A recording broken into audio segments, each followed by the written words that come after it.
చూడండి, బైబిల్ గ్రంథంలో సమూయేలు మొదటి పుస్తకము 7వ అధ్యాయము 2వ వాక్య భాగము. ఇశ్రాయేలీలు అందరూ యెహోవాను అనుసరింప దేవుడైన యెహోవాని అనుసరించటానికి దుఃఖించుచుండగా. ఇక్కడ దేవుని పిల్లలైన ఆ రోజు ఇశ్రాయేలు జనాంగం, ఈరోజు నూతన సంఘంగా కూడి వచ్చిన దేవుని పిల్లలం. ఆ రోజు దేవుని పిల్లలంట సృష్టికర్త అయిన దేవుడిని అనుసరించటానికి వారు చాలా బాధపడిపోయేవారంట. ఇంత అంత కాదు వాళ్ళ బాధ. అదేంటి, దేవుడు అంత చక్కగా మాట్లాడుతుంటే, దేవుడు అన్ని కార్యాలు వారి ముందు జరిగిస్తుంటే ఎందుకు వారు ఆయన అనుసరించడానికి దుఃఖపడుతున్నారు? వాళ్ళకి తెలివి లేదా, వాళ్ళ జ్ఞానం లేదా అని మనం అనుకోవచ్చు. ఈరోజు అదే విషయాన్ని దేవుడు మనతో కూడా మాట్లాడుతున్నాడు. నీవు నన్ను అనుసరించటానికి ఎందుకు నీవు దుఃఖపడుతున్నావు, బాధపడుతున్నావు? ఒక గంట గడియ అయితే దేవుడితో వస్తామే కానీ ఆయన చెప్పినదల్లా చేసి ఆయన ఏమన్నా అడుగులన్నీ వేసుకుని వెళ్ళాలి అంటే ఎంత బాధపడిపోతున్నామో ఈరోజు ఆలోచిస్తే నీకు నాకు తెలుసు. నిజంగా ఆనందంతోనే దేవుని అనుసరిస్తున్నామా? కొన్ని సందర్భాల్లో ఆయన మాట వినటానికి మనం బాధపడుతున్నామా? ఎక్కువ చూస్తే ఆయన అనుసరించడానికి మనకు కూడా బాధే, మనకి బాధే. ఎందుకు మనం బాధిస్తున్నాం? ఎందుకు ఆయన అనుసరించడానికి మనకు బాధ? ఆయన చెప్పే రిస్ట్రిక్షన్స్, ఆయన చెప్పే కండిషన్స్, ఆయన చెప్పే పద్ధతి, ఆయన ఉండమనే ఒక ప్రత్యేకత, ఇవన్నీ మన ముందుకు వచ్చినప్పుడు మనము దానికి అంత ఇష్టపడం. అమ్మ, మీరు ఒక ప్రత్యేకంగా ఉండాలి అంటే ఇది చాలా కష్టంగా ఉంటుంది. వారికి మీరికి ఒక వ్యత్యాసం కనిపించాలి అని దేవుడు చెప్పినప్పుడు అలా కాదు, ఒక ప్రత్యేకంగా ఉండటానికి మనకి బాధ. ఏది ఆనందంగా మనం వెంబడిస్తున్నాం? ఇక రాయబడి ఉన్న మాటలో ఆ రోజంట దేవుని పిల్లలు దేవుణ్ణి అనుసరించటానికి దుఃఖించుచుండగా, దుఃఖిస్తూనే ఉన్నారంట. ఈరోజు జాగ్రత్తగా గమనించండి, ఎందుకు దేవుణ్ణి మనం అనుసరించటానికి బాధపడుతున్నాము అంటే, అసలు దేవునితో కలిసి ఉండే సంతోషం కానీ, ఆ ప్రొటెక్షన్ కానీ, ఆ సమృద్ధి కానీ, ఆ దీవెన కానీ మరెక్కడా ఉండదు. ఇది గ్రహించలేకపోవటం వలన ఆయనతో అనుసరించడానికి దుఃఖపడుతున్నాడు మనిషి. అది తెలియలేదు. దేవుడే నాయకుడిగా ఉండి నేను నడిపిస్తాను అంటే, ఒక సందర్భంలో ఇదే సమూయేలు పుస్తకంలో ఈ దేవుని పిల్లలైన ఈ జనాంగము ఏమి కోరారో తెలుసా? దేవుడే నాయకుడిగా ఉండేవాడు, దేవుడే మాట్లాడేవాడు, దేవుడే సమస్తమై ఉండి ఆ ప్రజలు నడిపిస్తుంటే వీరు ఏమని అడిగారో తెలుసా? అదే సమూయేలు పుస్తకంలో 8వ అధ్యాయము 5వ వాక్య భాగములో ఏమంటున్నారు వినండి. సకల జనుల మర్యాద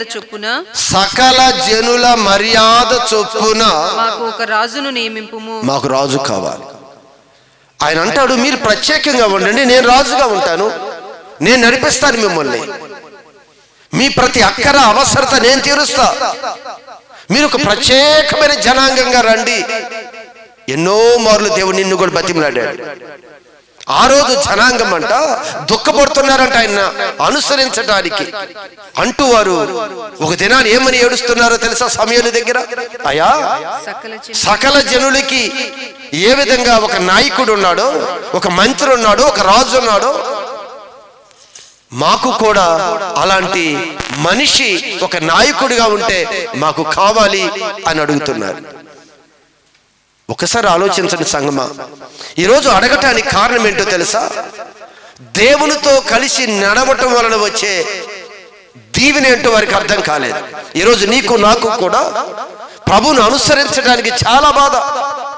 లోకముతో గడపాలంటే చాలా సంతోషం. ఏమిటి, ఎందుకు ఈ బాధ?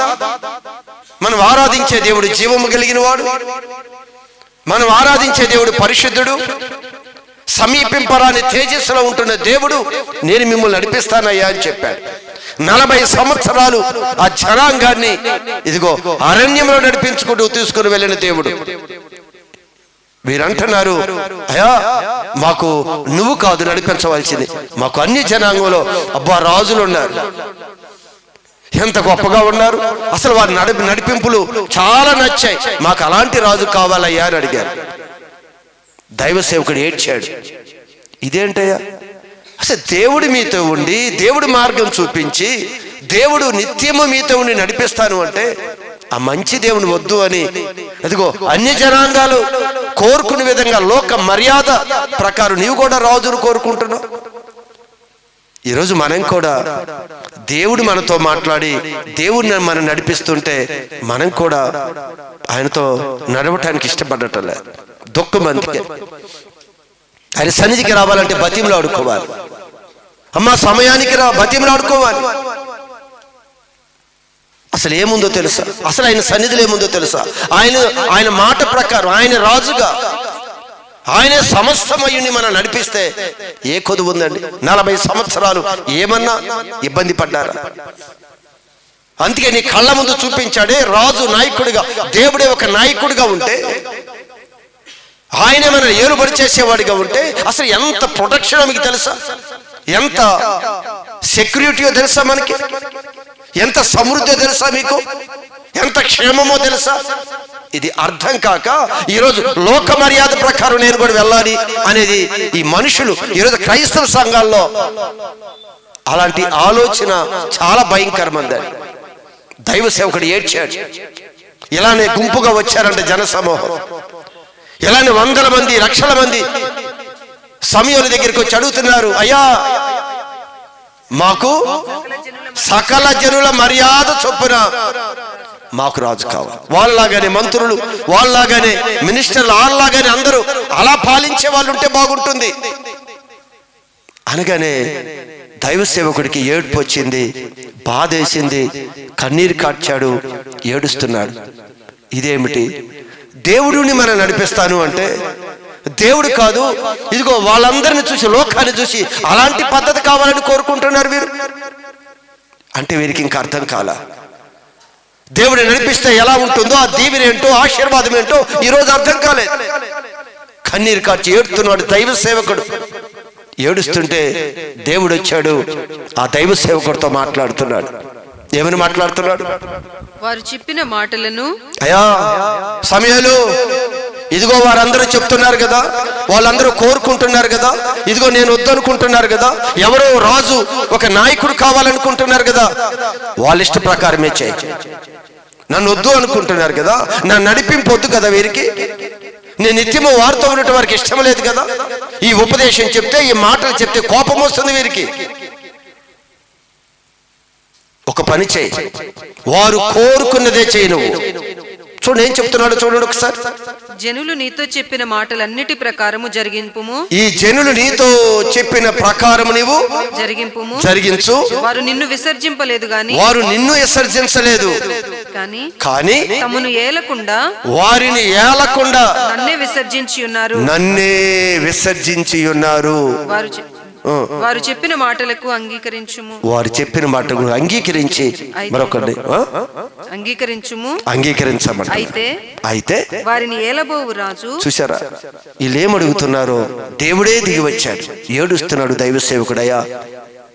ఈరోజు కూడా చాలా సందర్భంలో చూసినప్పుడు ఈరోజు ఒక క్రైస్తవుడిగా, ఒక ప్రత్యేకమైన క్రైస్తవుడిగా, గత దినాల్లో చాలాసార్లు చెప్పాను, ఇదిగో నిన్ను పోలిన వాడు ఎవరు? నీ భాగ్యము ఎంత గొప్పది. ఈరోజు మనం ఆలోచించామా? ఎంత దుఃఖమో తెలుసా? ప్రభు మాట వినటానికి ఎంత బాధో తెలుసా? మనకి సేవకుడు బతిమలాడుకోవాలి. సేవకుడు బతిమలాడుకుని నువ్వు అలుగుతావు. అమ్మా దేవుడి సన్నిధికి రమ్మంటే అలుగుతావు. దేవుడు ఇలా ఉండమని చెప్తే కోపాలు. నువ్వు ప్రత్యేకంగా ఉండాలమ్మా, దేవుని నడిపిస్తాడు. నువ్వు వారి పద్ధతిలో వెళ్ళొద్దు, వారు నీ పద్ధతిలో రావాలే గాని మీరు ఆ పద్ధతిలోకి వెళ్ళొద్దు. ఎన్ని మారులు చెప్పిన కోపం, రోషం. ఎందుకంటే దేవుని అనుసరించడానికి బాధ, దేవుడి వాక్యాన్ని అనుసరించి నడవటానికి దుఃఖం. దేవుడు చివరికి డిసైడ్ అయిపోయి చెప్పాడు, సమయంలో వారి ఇష్ట ప్రకారం చేశాయి. వారు రాజును కావాలన్నారా, రాజు నియమించు. వారు నన్ను విసర్జించారు, నన్ను తరుకుంటున్నారు. ఓకే, కానీ ఒక్క విషయం జ్ఞాపకం చేసుకోమని చెప్పు. ఏమిటి? అయితే వీళ్ళని ఏలబోవు రాజు ఎలాంటి వాడిగా ఉంటాడో నీవే సాక్షి. నేను ముందే చెప్తున్నాను. ఇప్పటి వరకు నేను ఏలితే వారికి నొప్పి వస్తే, బాధ వస్తే, దుఃఖం వస్తే కన్నీరు కార్చి ప్రతిదీ అవసరత అక్కర తీర్చుకొని నడిపిస్తున్నానే. ఇప్పుడు నేనొద్దని మరొక రాజు కావాలి, నన్ను ఏలేవాడు మరొకటి కావాలి అంటున్నాడు కదా. వారు ఏలేవాడు వస్తే ఎలా ఉంటుందో నీవే సాక్షి, నేను చెప్తున్నాను విను అని. రాబోయే వ్యక్తి వలన ఎలాంటి భయంకరమైన శ్రమలు ఉంటాయో, కష్టాలు ఉంటాయో, ఇబ్బందులు ఉంటాయో తర్వాత మీరు చదవండి. అక్కడ దేవుడు ఆ విషయాన్ని మాట్లాడుతూ ఉన్నాడు. ఈరోజు సంగమా, ఎందుకు దేవుడి మాట ఎందు మన నిర్లక్ష్యమో ఒకసారి ఆలోచించండి. బాధతో వస్తున్నామా, కష్టంతో వస్తున్నామా ఇక్కడికి? మరొక ప్రదేశానికి ఆనందంగా గంతులు వేసుకుంటూ వెళ్ళిపోతున్నావే. దేవుని యొద్దకు రావటానికి ఒక బాధ. అదే విషయాన్ని చెప్తున్నాడు. ఇదిగో ఇశ్రాయేలీలందరూ నీ దేవుడైన యెహోవాని అనుసరించడానికి దుఃఖం, బాధ. పరిచర్య చేయాలంటే బాధ, దేవుని కొరకు ప్రత్యేకంగా ఉండాలంటే బాధ. కొన్ని కండిషన్ చెప్పినప్పుడు పద్ధతి మార్చుకోమని చెప్పినప్పుడు బాధ. చెప్తుంది ఒక మనిషి కాదు, ఇది దేవుని సంఘం. దేవుడు ఖచ్చితంగా నీతో మాట్లాడుతున్నప్పుడు ఆ మాటకి ఇదిగో నా దేవుడు నడిపిస్తున్నాడే, ఆయన మాట వింటే ఎలా ఉంటుందో నీకు ఈ రోజుకి నీకు అర్థం కాల. ఎవరో మాటలు విని ఏదో దుష్టుడికి ఆలోచన చెప్పి వెళ్ళిపోతున్నావు. వాడే ఈరోజు నాయకుడిగా ఉంటాడు. దేవుని ఎప్పుడైతే నువ్వు వద్దు అని పక్కన పెడితే నీ మీద మరొక నాయకుడు ఆల్రెడీ సిద్ధంగా ఉన్నాడు. చెప్తున్నాడు దేవుడు, వదిలేయ్. కాకపోతే వారు పాలన ఎలా ఉంటుందో నా పాలన ఎలా ఉంటుందో రుచి చూడాలి. మీరు గమనించండి సంగమా, దేవుడు నాయకుడిగా ఉంటే, దేవుడు యజమానుడిగా ఉంటే, దేవుడు తండ్రిగా ఉంటే ఎలా ఉంటుందో మీకు అర్థం కావటానికి ఒక విషయం చెప్తా. ఒక యజమానుడు చక్కగా ఇంటిలో ఒక కుక్క పిల్లని పెంచుకుంటూ ఉన్నాడు. ఏం పెంచుకుంటున్నాడు? కుక్క పిల్లని. అది ఎప్పుడు కూడా తన యొద్దే ఉంటుంది, తన బయటికి వెళ్ళనివ్వడు. ఎప్పుడు దానికి ఒక కంచె లేకపోతే ఒక గొలుసో కట్టి ఎప్పుడు కూడా తన యొద్దే తను ఉంచుకుంటూ ఉంటాడు ఆ కుక్క పిల్లని. ఈ కుక్క పిల్లకి తన యొద్ద ఉన్నంత కాలము కూడా చక్కని మాంసము, చక్కని పాలు, ఏమిస్తారు మనకన్నా ఎక్కువగానే. అదేమైనా బయట కొనుక్కోబెడుతున్నారా ఈరోజు? తన పక్కలో ఇంటిలోనే కాదు, తన మంచమే, తన బెడ్డ మీదే. ఒక నీవు యాక్సిన్ వేయించుకున్నా వేయించుకోకపోయినా దానికి మాత్రం ఖచ్చితంగా నువ్వు ఒకవేళ కడుపులో కొంచెం నలతగా ఉంటే ఒక 2 రోజులు ఆలస్యం చేస్తామో, దానికి ఎవరైనా నలతగా ఉంటే వెంటనే సంకన వేసుకొని హాస్పిటల్ తీసుకుని వెళ్తాం. అసలు ఎంత కేర్ తీసుకుంటాడు తెలుసా యజమానుడు? దాని మీద ఏది ఇవ్వాలని పడు. చక్కగా స్నానం, చక్కగా వ్యాక్సిన్, చక్కగా ఫుడ్, చక్కగా బెడ్ అన్నీ ఇస్తూ ఉంటాడు. ఒక దినాన్ని ఇదే యజమానుడు దాన్ని తీసుకొని షికారుకు బయలుదేరాడు. గొలుసుతో కట్టేసి ఉంది. ఆ గొలుసును తన చేత్తో పట్టుకున్నాడు. మార్గంలో వాక్ చేసుకుంటూ వెళ్ళిపోతున్నాడు. ఈ వెళ్ళిపోతూ ఉన్నప్పుడు దీనికి లోకంలో ఉన్న కొన్ని కుక్కలు గుంపులు కనిపిస్తూ ఉన్నాయి. అవి గంతులు వేసుకుంటున్నాయి, అవి ఎగురుతున్నాయి, అవి ఏవో చూస్తున్నాయి. ఇది చూసిన తర్వాత దీనికి ఎప్పుడు వాళ్ళతో వెళదామా, ఎప్పుడు వాళ్ళతో వెళితే బాగుండా అని యజమానుడి దగ్గర నుంచి లాక్కుని వెళ్ళటానికి ప్రయత్నం చేస్తుంది. ఏం తక్కువ నీ దగ్గర? యజమానుడి దగ్గర ఏం తక్కువ అయిందని? ఇది ఉండటం లేదంట. ఎంత సమయానికినా గొలుసు పెట్టుకొని వాకింగ్కి తీసుకొని వెళ్తే ఇది ఎంత సమయానికి బయటికి పరిగెత్తాలని చూస్తుందండి. ఇది బయటికి వెళ్ళిపోయి ఏదో వాళ్ళతో అవన్నీ కూడా బాగున్నాయి, వాడి జీవితాలు బాగున్నాయి, ఏంటి నా ఈ బ్రతుకు, గొలుసులతో కట్టేశారు నా బ్రతుకు. ఏం బ్రతుకు అంటే ఇది? గొలుసులతో కట్టేశారు. దాని బ్రతుకులు గొలుసు ఏం లేదు కదా, అలా ఉంటే బాగుంటుంది కదా. నాకు విచ్చలవిడిగా మన స్వేచ్ఛకు వదిలేస్తే ఎంత బాగుండు. ఈయనటి బోళ్ళు కండిషన్లు పెడతాడు, ఈయన చేతుల్లో నుంచి వదలడంట, ఈయన కాంపౌండ్ నుంచి బయటికి వెళ్ళనివ్వడంట, ఒకవేళ వెళితే ఈయనతో పాటే వెళ్ళాలంట, వస్తే ఈయనతోనే తిరిగి రావాలంట, మన మనసుకి మనకి నచ్చిన విధంగా అయినా వదలడంట. ఇది కోరుకునేది ఏంటి అంటే వాటితో నేను కూడా సరదాగా ఉండాలి, వాటి లైఫే బాగుంది, వాటి జీవితమే బాగుంది. ఈరోజు దేవుడు అంటున్నాడు, అక్కడ చెప్తున్నారు, ఇశ్రాయేలీలందరూ కూడా అనుసరించడానికి దుఃఖం. ఈరోజు మన పరిస్థితి ఏంటో నువ్వు ఆలోచించు. ఏముందండి బయటికి వెళ్ళిపోతే బయట కుక్కలు చూసి ఇది అనుకుంటుంది దాని జీవితం బాగుంటుందండి. దానికి ఒక కట్టడలు ఉన్నాయా, ఒక నియమం ఉందా? లేదు. దీనికి ఆకలిస్తే నీకు భోజనం సిద్ధపడతారు. అదేదో రోడ్లమ్మట ఆహారం తినడానికి వెళ్ళి తిరుగుతాయేమో. నీవు నీ యజమానుడి దగ్గర ఉంటే ఎలాంటిది పెడతాడు నీకు? నీ యజమానుడి దగ్గర ఉంటే ఆరోగ్యం ఎలా ఉంటుంది? నువ్వు బయటకు వెళ్తే వీధిలో నీ గాయమైన నిన్ను పట్టించుకునే వాళ్ళు లేడే. వీధిలో పడిపోతే ఆ కుక్కలన్నీ కూడా చచ్చినా ఏదో పీక్కు తినడం తప్పితే తీసుకెళ్ళి పారేస్తా, నేనేం పాతి పెట్టరు. కానీ దీనికి ఎంత నియమం ఉంటుందో, ఎంత కండిషన్ ఉంటుందో, ఎంత ప్రొటెక్షన్ ఉంటుందో మీరు ఆలోచించండి. దేవుడు అంటున్నాడు, ఇదిగో నన్ను వద్దనుకుంటున్నారు, ఒకవేళ నేను కాకుండా వారి స్వాధీనంలోకి వెళితే ఎలా ఉంటుందో వీళ్ళు రుచి చూడాలి. ఈరోజు మనం అడుగుతున్నామేమో గమనించే సంగమా, దేవుళ్ళో ఏముంది? దేవుడి సన్నిధిలో ఏముంది? ఎందుకు దుఃఖం, ఎందుకు బాధ,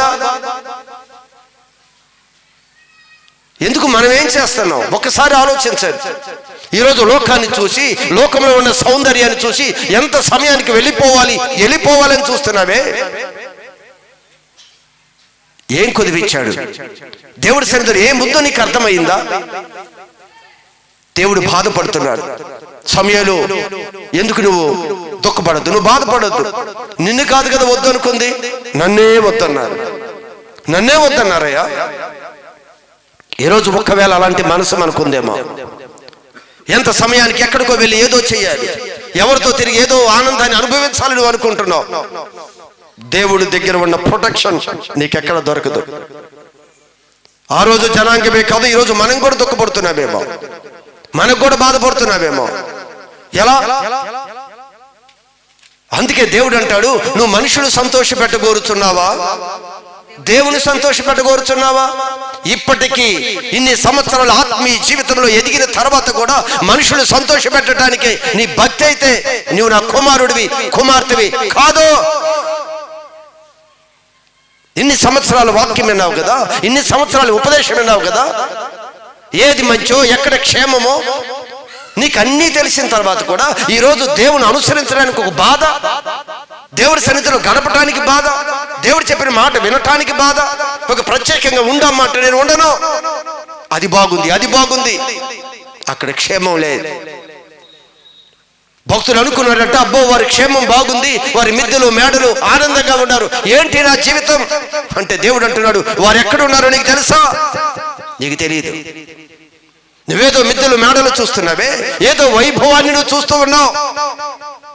వారు ఎక్కడున్నారో నీకు తెలియదు, కాలు జారి పడిపోయే స్థితిలో ఉన్నారు. నువ్వు ధైర్యంగా ఉండవు.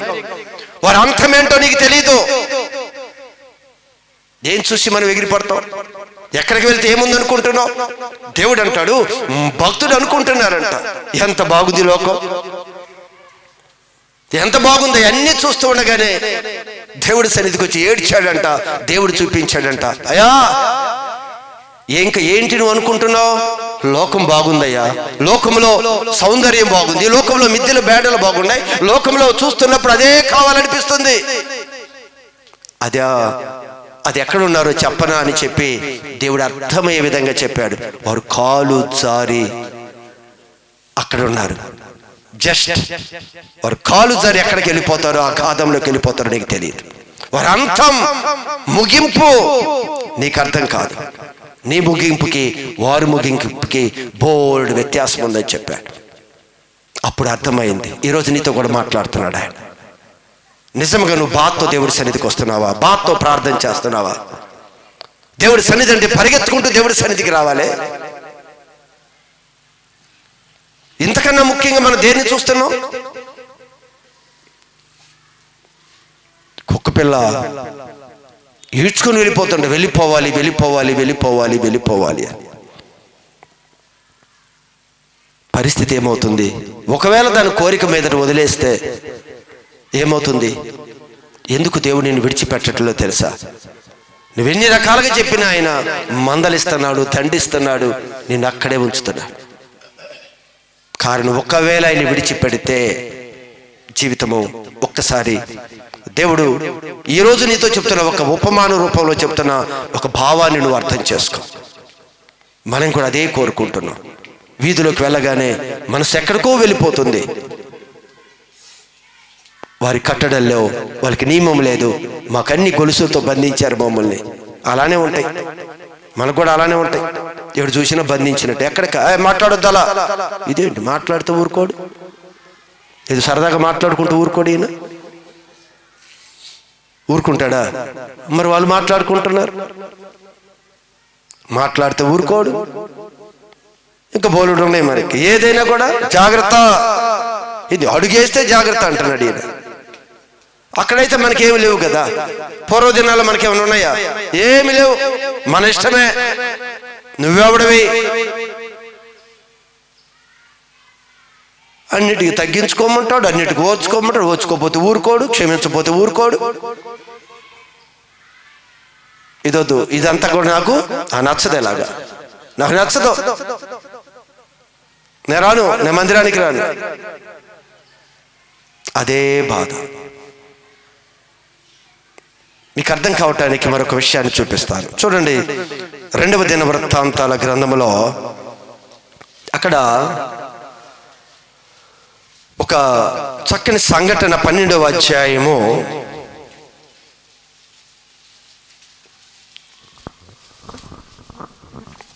ఇంకా జరిగిన చిన్న విషయం ఏమిటి అంటే, 12 అధ్యాయం అంతా మీరు చదవండి. అక్కడ 8వ వచనము కొన్ని భాగాల్లో మనం చూస్తే 2వ దినవృత్తాంతాల్లో అక్కడ సొలొమోను కొడుకు రెహబాము రాజు అయ్యాడు.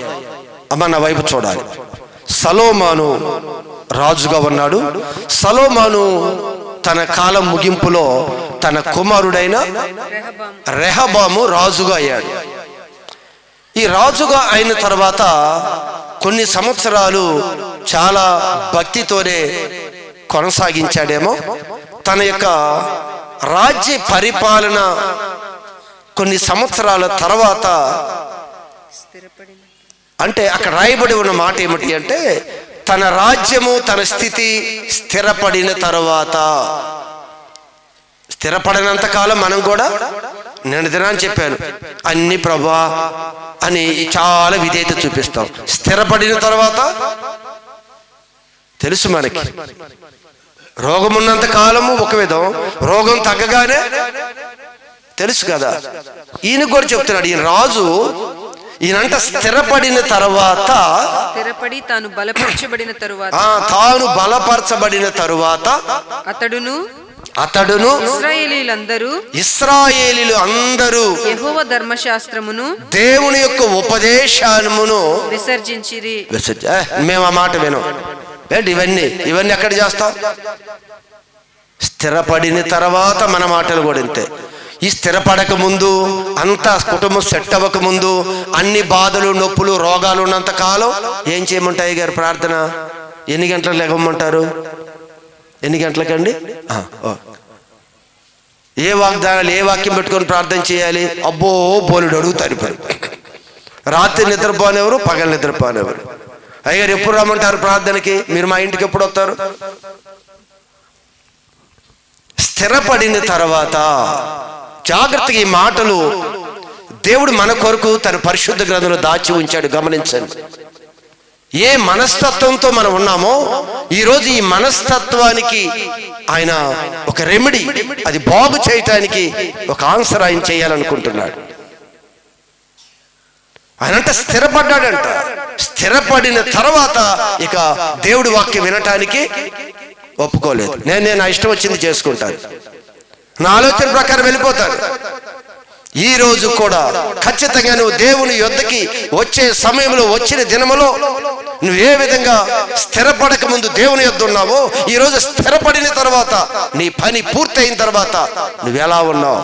ఇక్కడ సొలొమోను కుమారుడైన రెహబాము స్థిరపడిన తర్వాత ఆ రాజైన అతను తన యొక్క దేవుని పిల్లలైన ప్రజలందరూ కూడా ధర్మశాస్త్రమును విసర్జించిరి. తర్వాత ఏం జరిగింది? వారు యెహోవా ఎడల ద్రోహం చేసినందున, వారు దేవుడికి ఏం చేశారంట? ద్రోహం చేశారు. ఏం ద్రోహం చేశారు? అవసరం ఉన్నప్పుడు అన్ని తీసుకొని ఇప్పుడు మాట వినమంటే ఆ రోజు ఎన్నో ద్రోహం, మేళ్ళన్ని పొందుకొని, సహాయం అంతా పొందుకొని, అవసరతమంతా తీర్చిన తర్వాత ఆ మాటనంట మేము వినము అన్నట్లుగా నెట్టేస్తున్నారంట. ఖచ్చితంగా ఈరోజు దేవుడు మాట్లాడుతూ ఉండగా నీ జీవితంలో ఒకవేళ అలాంటి పరిస్థితి ఉంటే జాగ్రత్త. ఒకవేళ ఏ దినము, ఒక దినాన్ని ఎలా ఉన్నావు, ఈ దినాన్ని ఎలా ఉంటున్నావు? ఆ రోజు దేవుడి దగ్గర ఏ కన్నీరు కారిస్తే దేవుడు ఏ మేలు చేశాడు, ఈ రోజు ఏ విధంగా నువ్వు ప్రవర్తిస్తున్నావు?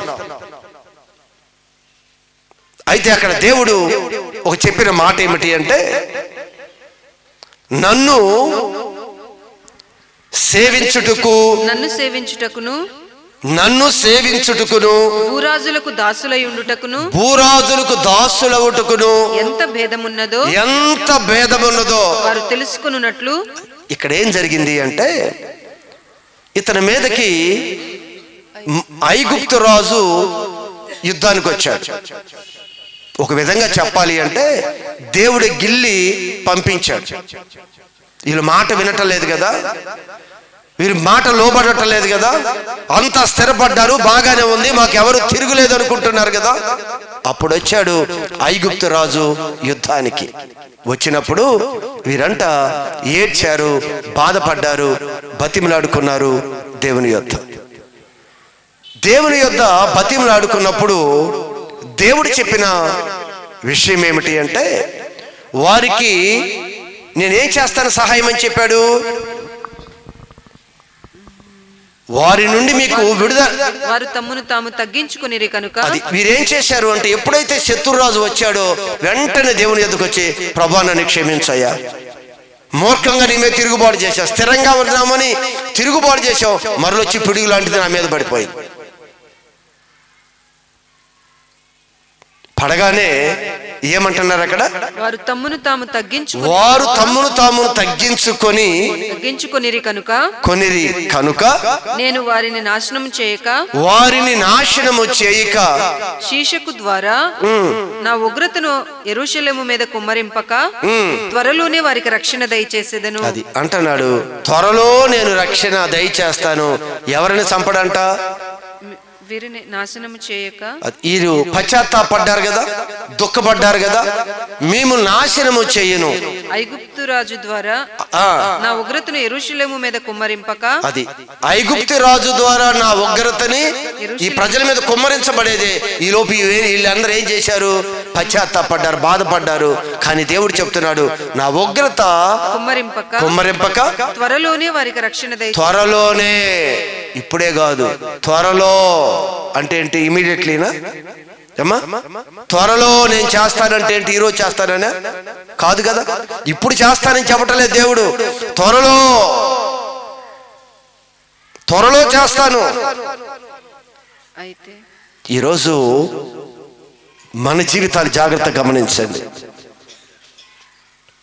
నువ్వు దుఃఖపడి ప్రభువును అనుసరించకుండా అవసరత తీరిన తర్వాత, స్థిరపడిన తర్వాత, ఒకవేళ మనస్సు గర్వించి మదించి ఒకవేళ దేవుడి యొక్క వాక్యాన్ని నిర్లక్ష్యం చేస్తే, ఇదిగో మరలా శత్రువు నీ మీదకి రాబోతున్నాడు. ఒకవేళ శత్రువో, రోగమో, బలహీనతో, భయమో ఒకవేళ నీ మీదకి వచ్చినప్పుడు ప్రభువాని నువ్వు ఏడిస్తే ఆయన అంటున్నాడు, త్వరలో నీకు విడుదలిస్తా అంటూ అక్కడేమన్నాడు, అయితే నన్ను సేవించుటకును, అసలు నన్ను సేవించటానికి భూరాజులకు దాసులై ఉండుట, భూరాజులకి దాసులుగా ఉంటే, నువ్వు నన్ను సేవిస్తే నువ్వు ఎలా ఉంటావో, నువ్వు నన్ను ఆరాధించుకుంటూ నా సన్నిధిలో గడిపితే నీ కుటుంబాలు ఎలా ఉంటాయో, భూరాజులకు దాసులై ఉండుట, ఆ రాజులకు నువ్వు దాసుడై ఉంటే ఎంత భేదం ఉన్నదో, ఎంత భేదం ఉంటుందో వారు తెలుసుకొనున్నట్లు వారు అతనికి దాసులగుదురు. అది కొద్ది దినాలు దాసులుగా ఉంటారు. మీకు అర్థం కావాలి కదా. అర్థం కాకుండా ఇప్పుడు పశ్చాత్తాపడ్డ వెంటనే విడిపించండి నిన్ను. త్వరలో ఈరోజు కొన్ని విషయాలు మనం అడుగుతాం, ప్రభా ఎప్పుడు త్వరలో నన్ను సేవిస్తే నువ్వు నాతో ఉంటే ఎలా ఉంటుందో, భూరాజులకి దాసులుగా ఉంటే నువ్వు నాతో ఉంటే కుమారులుగా ఉంటావు, కుమార్తెలుగా ఉంటావు.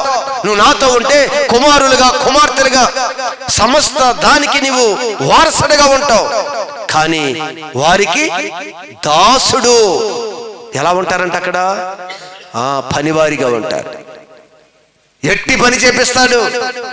నా దగ్గర నుంచి వెళ్ళిపోయి మీరు నిద్రిస్తూ ఉండగానే, నా ప్రియులు నిద్రిస్తూ ఉండగానే నేను వారికి ఇస్తాను అని నేను రకరకాలుగా ఇస్తే, ఏదో కావాలంటున్నావు కదా, నేను కానీ విడిచిపెడితే ఎలా ఉంటుందో, దాసుడు అయిపోతావు, పనివాడు అయిపోతావు. ఇక్కడ కుమారుడిగా కుమార్తెగా ఉంటావు నాతో. నువ్వు నా మాట అంటే నా కుమారుడిగా కుమార్తెగా నాతో ఉంటావు. ఒకవేళ నన్ను సేవించడానికి దుఃఖపడుతూ దేవుడి సన్నిధి కాదు లోకంలో ఏదో బాగుందని వెళ్ళిపోతే, అపవాది చేతిలో, దొంగ చేతిలో నువ్వు దొరుకుతావు. నీకు తేడా తెలియాలి. ఆగు కొద్ది దినాలు. అయ్యా పశ్చాత్తాపడ్డానయ్యా, నేను బతిమలాడుకున్నానయ్యా, నేను ఉపవాసం ఉన్నాను కదా, ఉపవాసం ఆగు, త్వరలో చేస్తా. కొందరు అంటారు, అయ్యా వచ్చాను కానీ దేవుడి దగ్గరికి, నేను వచ్చి ఉపవాసం ఉన్నానుగా, నేను ప్రార్థన చేశాను, వెంటనే ఏమి అవ్వలేదు. అవదు, చేస్తాను, త్వరలో చేస్తా. మరలా అసలు నాకు దానికి తేడా ఏం తెలియలేదు. నీకు ఏంది? ఉచితంగా రక్షణ ఇస్తే, ఉచితంగా తీసుకొచ్చి నిన్ను బలపరుస్తుంటే వ్యత్యాసం తెలియాలి కదా.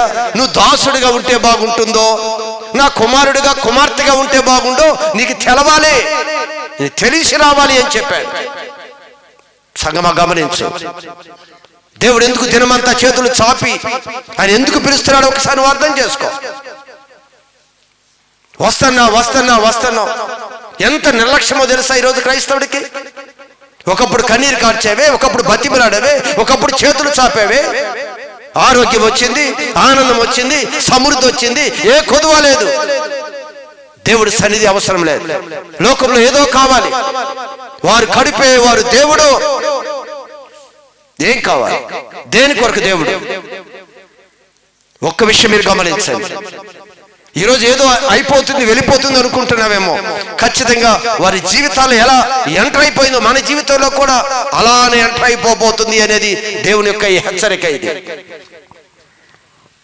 తెలియకనే చెప్తున్నాడు. చాలా మందికి బాధ అండి, చాలా మందికి ప్రార్థన రమ్మంటే బాధ, చాలా మందికి దుఃఖం. మాకు అవ్వదు, మాకు కుదరదు. ఆయన చేత కాదు. నువ్వు కుదరదు అంటే, అమ్మా ఇవి కుదరదులే, ఇవికి కుదరదంటలే అని ఒకవేళ ఒక సేవకులుగా మేమంటే అనవచ్చేమో. ఆయన అంటాడు, కుదరదా, నేను కుదురుస్తా. వాళ్ళు కుదరకపోతే నేను కుదిరే విధంగా నేను చేస్తానుగా. నీ దగ్గర అన్ని తెలివితేటలు ఉన్నాయ్యా? ఉన్నాయి, చూపిస్తా. వాళ్ళు కుదరదు అంటున్నారు, ఈయనంట నేను చూపిస్తా కదా కుదురుతుంది. ఇది కుదరదు అంటున్నారు వారు. అస్సలు అవ్వదంట, అస్సలు అడుగు పెట్టడానికి అవ్వదంట. ఎలా కుదురుస్తాడంట ఆయన? ఎలా కుదురుస్తాడు? నీకు కుదరదు అంటే ఆయన ఎలా తీసుకొస్తాడు? మంచం ఎక్కిస్తాడంట. మంచం ఎక్కిస్తా అన్నట్టు. ఏదో చాలా సింపుల్గా చెప్పేశాడు ఆయన. ఇది మన వల్ల కాదు, అది ఆయన వల్లే. సంగమా, ఎప్పుడూ కూడా నాకు కుదరదు ఇవన్నీ మాటలు వెనక ఏమిటి అంటే దేవుని అనుసరించటం అనేది అంత ఇష్టంగా మనకు ఉండదు. చాలామంది చెప్తారు, ఎందుకు ఆ వయసులో దేవుడు ఎందుకయ్యా మీకు? ఎప్పుడో ముసలతనంలో మోకాళ్ళు అరిగిపోయినప్పుడు అప్పుడు భజన చేసుకుంటూ కూర్చోవాలి. ఎవడు చెప్పాడు ఈ వయసులో నువ్వు? అనుసరించటానికి దుఃఖపడిపోతూ ఉన్నావు. సగం ఆ దేవుడు ఎంత ప్రేమిస్తున్నాడో తెలుసా మీకు? దేవుని యొక్క ప్రేమ ఎంత గొప్పదో తెలుసా?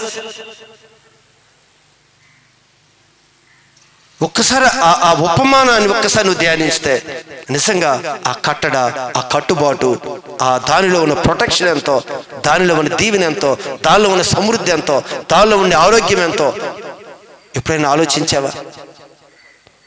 కుక్కకి ఎంత, మామూలు పిల్లలకు కూడా జరగదు. అలాగా జరుగుతుందా? అస్సలు జరగదు. దేవుడికి కూడా అంటాడు కదా, నా పిల్లల రొట్టె తీసి కుక్క పిల్లలకి వేయను. ఎవరి గురించి మాట్లాడాడు తెలుసా? ఒకప్పుడు మన గురించే మాట్లాడాడు. అలాంటి కుక్క పిల్లని తన బెడ్డ మీద పొనుకోపెట్టుకునటానికి దేవుడు మన అంగీకరిస్తున్నాడు. అలాంటి స్థితిలో ఉన్న మనల్ని మహారాజు అయిన దేవుడు తన యొద్దకు తీసుకొని వస్తున్నాడు. ఆయన మనం కూడా చీ కుక్కని మంచం ఎలా ఎక్కించుకున్నారని. ఈరోజు దేవుడు సిగ్గుపడలేదంట. ఆ రోజు మాట్లాడుతున్న మాట, అమ్మా ఇదిగో నా పిల్లల యొక్క రొట్టెని నేను కుక్క పిల్లలకి వేయను.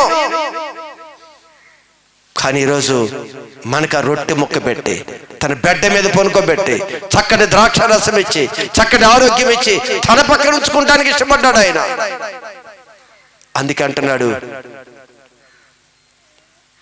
నన్ను సేవించటానికి ఇదిగో భూరాజులని దాసులు అవ్వటానికి నీకు ఎంత భేదమున్నదో నీకు.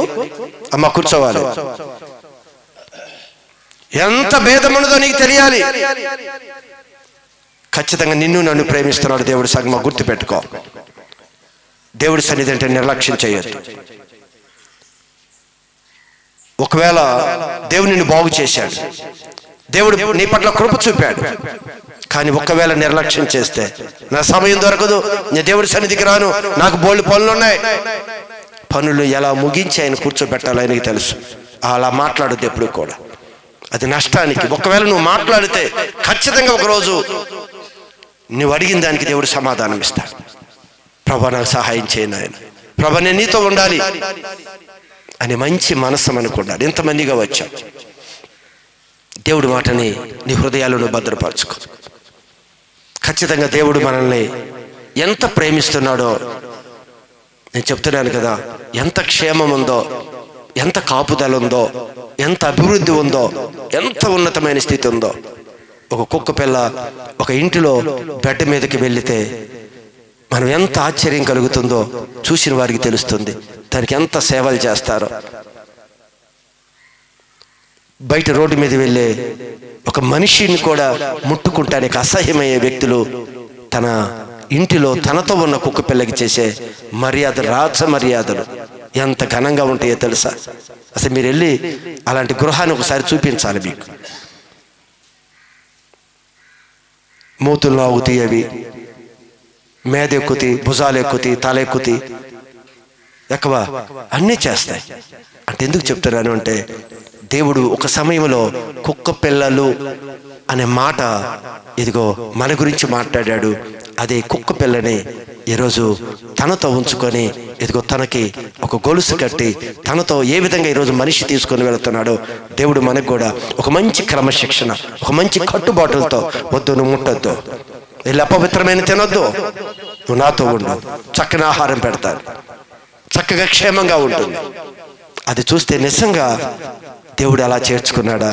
అసలు మన స్థితి ఏంటి అండి? మహారాజు అయిన దేవుడు, పరిశుద్ధుడైన దేవుడు, సర్వలోకాధికారి అయిన దేవుడు ఆయన వద్దకి పిలుస్తున్నాడు అంటే అసలు ఎంత భాగ్యమో మనకెందుకు అర్థం కావటం లేదు. అసలు రక్షణ విలువ ఎందుకు అర్థం కాలేదో నాకేం అర్థం కాలేదు. అవకాశం ఉందంటే పరిగెత్తుకుంటూ పరిగెత్తుకుంటూ పరిగెత్తుకుంటూ దేవుడి సన్నిధికి రావాలి. ఆయన పిలిపిది.